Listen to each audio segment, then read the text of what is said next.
solo 79-day adventure around the fun side of Vancouver Island in the summer of 2020. A lot of planning went into this trip, and by day 2, the plans were out the window.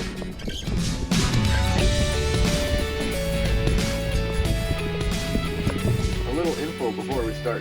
My dry weight was from 240 to 280 pounds. I brought a meal a day's worth of food, so 75% of my daily calories had to come from the land and sea. Here's a look at the good ship and crew, and a quick rundown of the gear I used.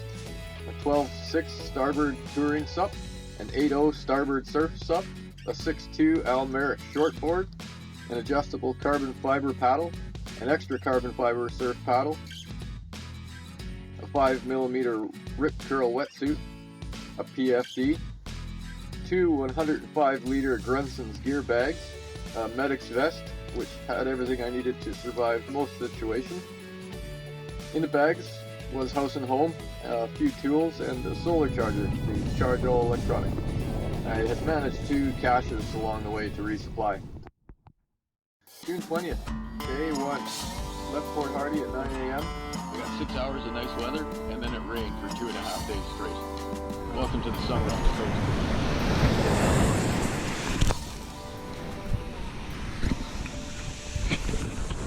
Yeah. Let's try this one.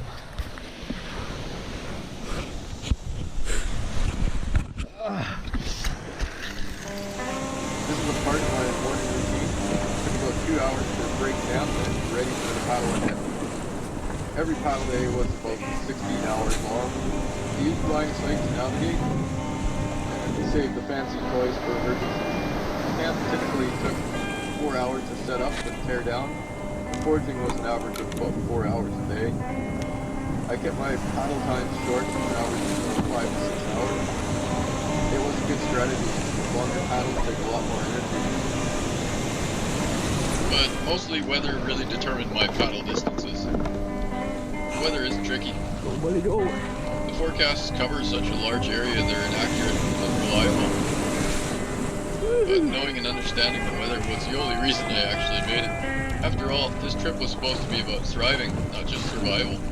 This was about learning a sustainable long-term strategy. I lost 7 pounds in the first 3 weeks after I got to San Josef Bay, the point of no return and my first cash point. I knew I either had to up my game or pack it in.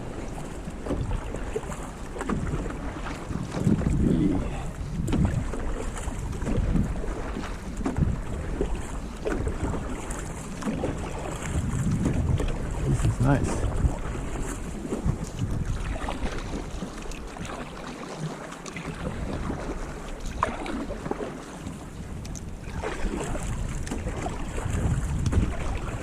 Living the summertime dream paddle, but these were more usual conditions. Get a little bit further, it just seems forever to get there.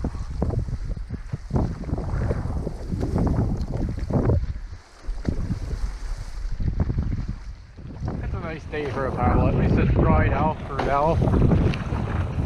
Southwest is coming up. If I can get around the Cape, should be able to sail in. And this wind should be there in about 25 minutes. So another 2 hours of this. I'm home free. Oh yeah. Little chicken wings. Just gotta keep at it. Nice slow steady stroke. See the trouble. You run into a steep wind chop like this. Brings the bow straight up and then just knocks flat right down into the next wave. Lose all your momentum. And then of course you're fighting the wind, so you're picking up your weight on almost every paddle stroke. Just tossing around the ragdoll. Of course at a point, so if you're afraid of the jump here, be worried about getting swamped by a road set. Wind chop and add that extra little bit, but normally it's calm enough like small sea that it is today. I can stand up and brake like right where I am. I don't like that. Gotta go out a little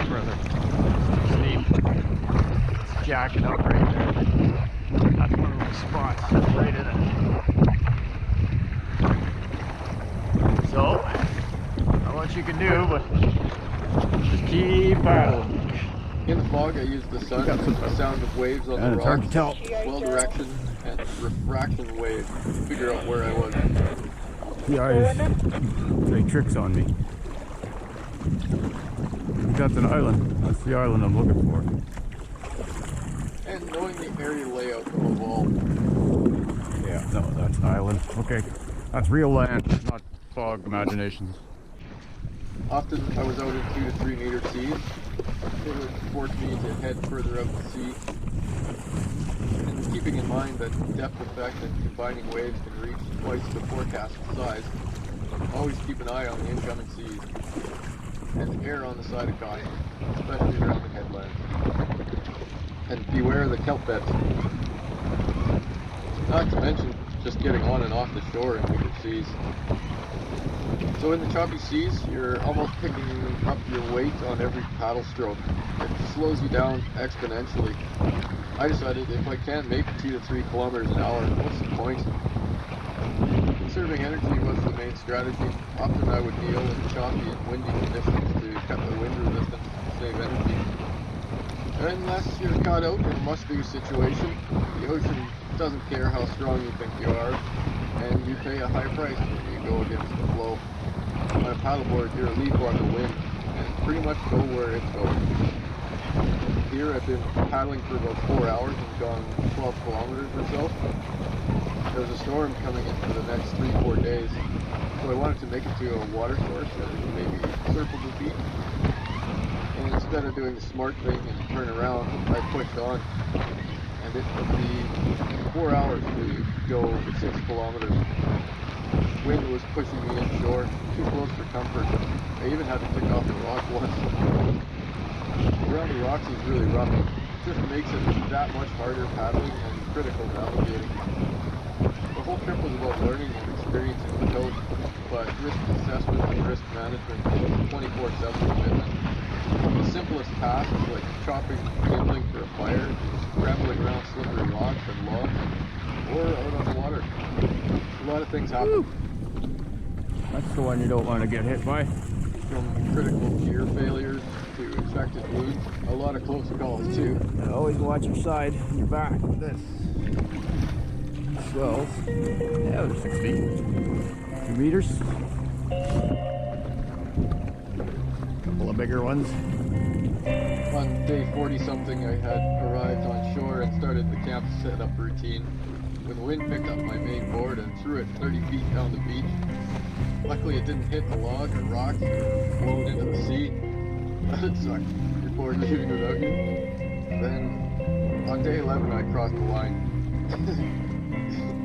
On day 11 I crossed the line.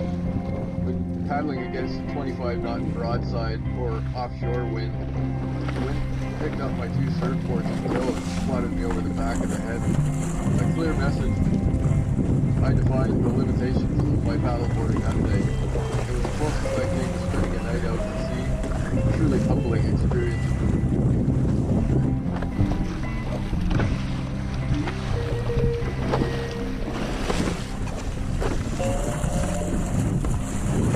Jesus.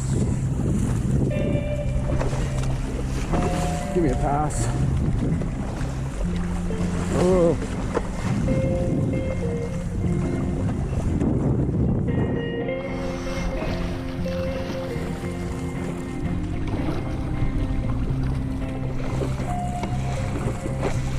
Big swells.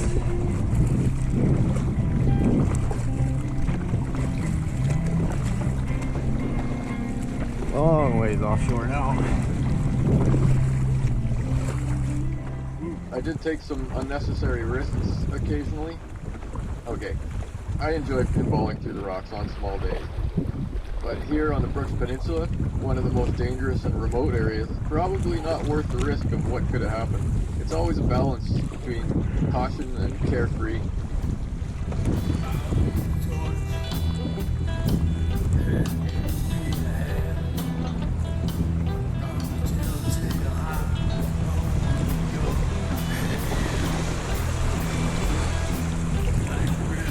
The next 2 clips show the risk assessment.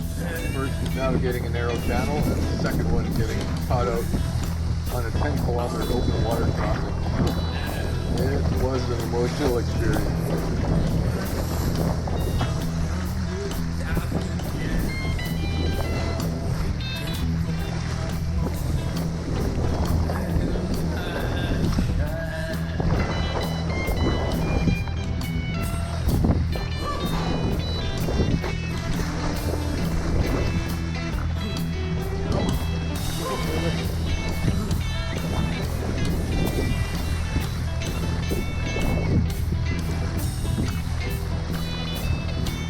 Yeah, just how intensely fast I have to paddle just to do anything at all.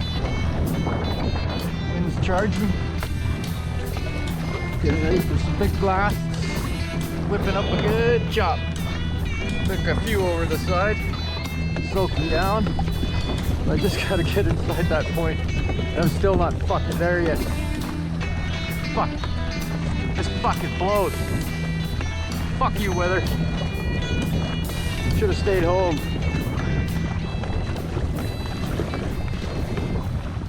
Yeah. Brutal. Just brutal. What are you thinking, lad? Are you daft? You must be daft. Oh, this sounds like fun. Go for a wee paddle. Can't believe it. Oh, what a rainy, miserable day. Love it. Beautiful. Gorgeous.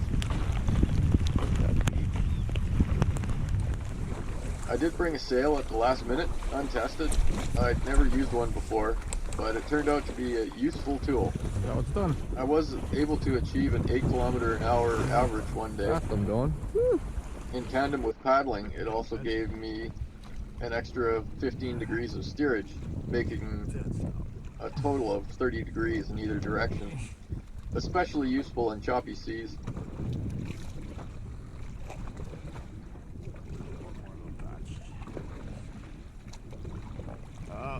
Nope, not going anywhere, pal. And by taking the weight of the paddle, I was able to leisurely enjoy the view. But the rim kept breaking, and by halfway it was unusable. I sailed through 2 to 3 foot standing waves on Shishardy Point against a current of 8 knots. Gotta appreciate moments like this.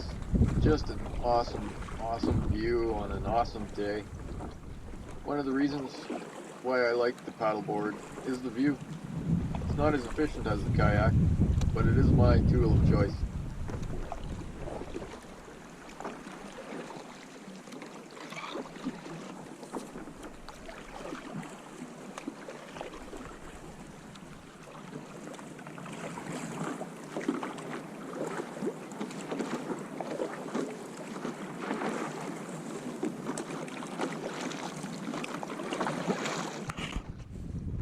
When the weather was nice, it just made it feel a little easier, especially after groveling through those choppy, windy days. I earned my passage all right.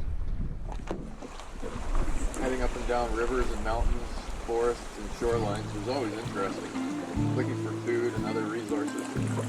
There's so much to learn out here. I love to see the changing subtlety of nature. It looks similar from afar, but look closer and its uniqueness is revealed.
diversity within the forest, but you run into these microclimates that have a lot of food available.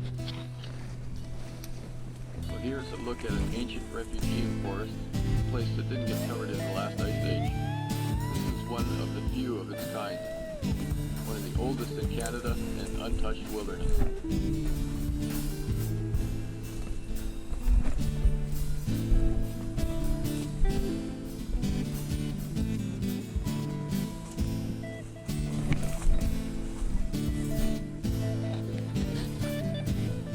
Doing a fair bit of hiking in the hills, sometimes just for a view, and maybe a few blueberries.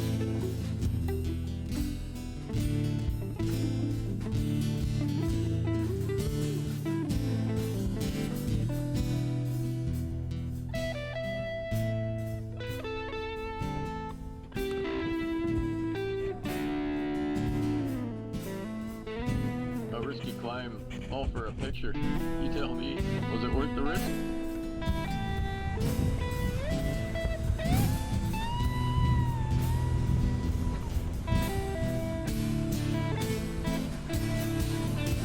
Some shores are sparse and inaccessible. Walking hungry is enlightening to the truth of survival. Living in nature taught me a greater appreciation to all that makes its life here.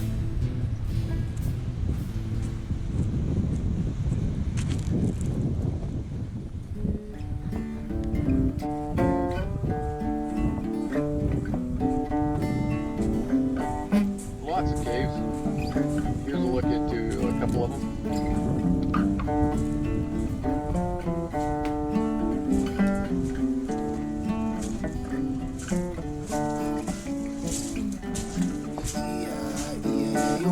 Can't beat the devil with a hot food cold.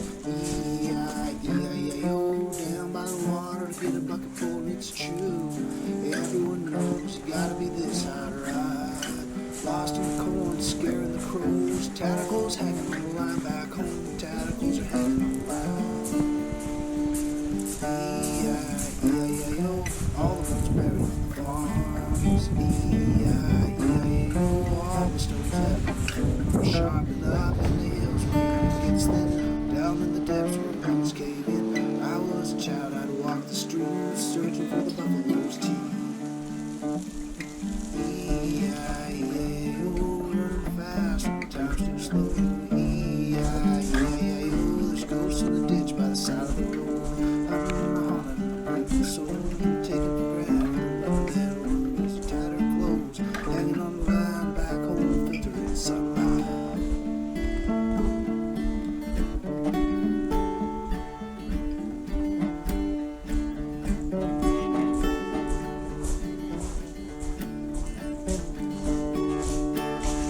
And I met so many cool people along the way. I gotta say thanks for the donations and the company. I was hoping to visit with some of the First Nations on this trip, but the COVID changed that part of the trip. But I did make my offerings and listen to the songs of the elders. And shout out to Cayugan. If it wasn't for the post office and store there, as well as Rugged Point Lodge and staff, this trip might not have happened as is. Meanwhile, back in camp, there's always work to be done. Like building this fire pit, and where there's fire, there's burning. Laundry day. Like when the wind blows, tarps, paddles, and clothing or food into the fire, and the sand that gets in everything. From sleeping on my board in a cave to the luxurious setups, it was always a challenge. You have to adapt to new infrastructure each time. Life as a nomad.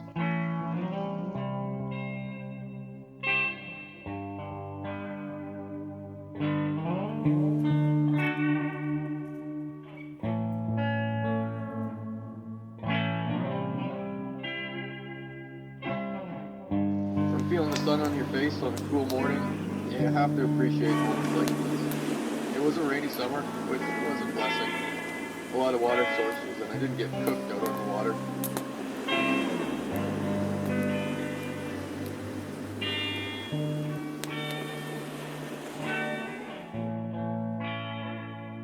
Through the afternoons at rest and the evenings and nights, these moments find you. It's best to drink deeply.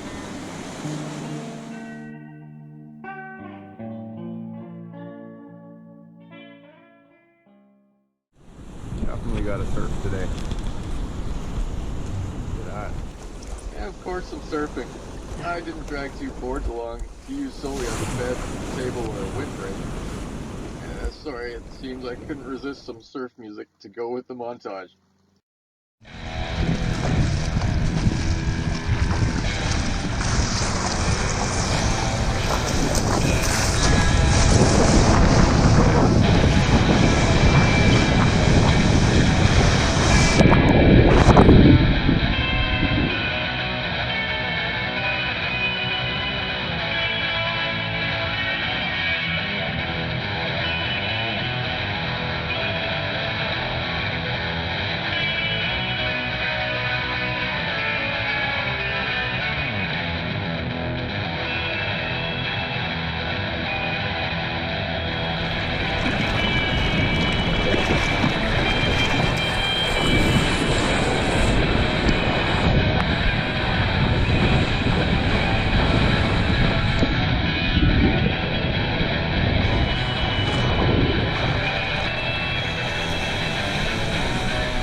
But sometimes you just gotta relax and enjoy the show.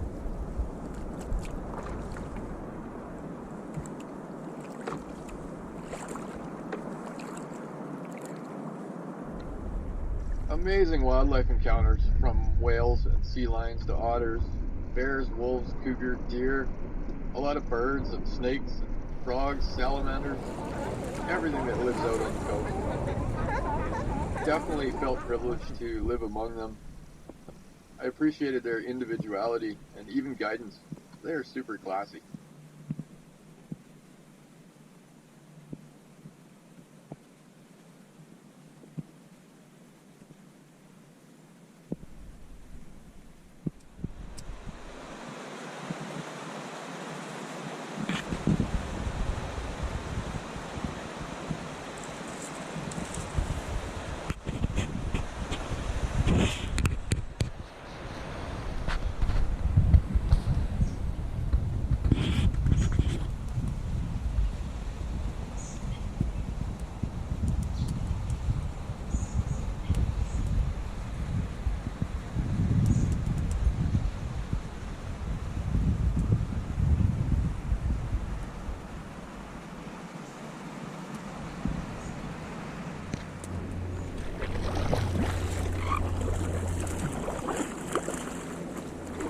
Drop. Under double.